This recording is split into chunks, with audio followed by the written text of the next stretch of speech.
Hi friends, welcome to Java Deep Learning. I'm Srinidhi. I've completed masters with specialization in machine learning.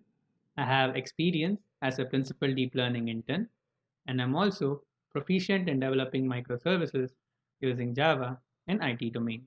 So, in this course, what are we going to learn? So first up, we'll start with the introduction, wherein I will let you know how to set up the deep learning environment to write our deep learning code using Deep Learning 4J framework.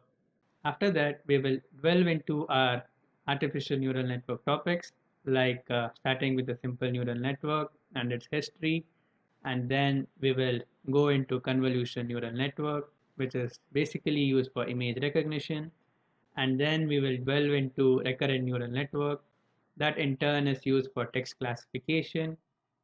And also nowadays we are going to use both this convolution neural network and recurrent neural network in combination for the purpose of video analytics. And later on we will have a look at word2vec, which in general is used to represent the words in the form of a vector.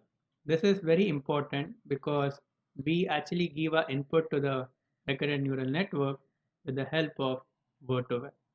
So, how are all these topics related to each other, and how are these topics going to affect our lives in the future is the basic agenda of this course. So, what are the prerequisites which you require for this course? There are two important prerequisites. The first one is you should understand basic Java, and the second one, you should have an open mind and you should be eager to learn new things. If you are up for these two, I'm sure by the end of this course, you will have a very sound foundation in the domain of deep learning.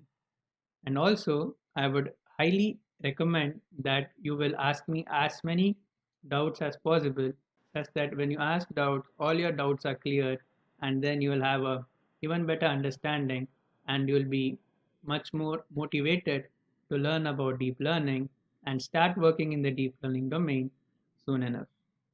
So, what are we waiting for? Let's begin our video series.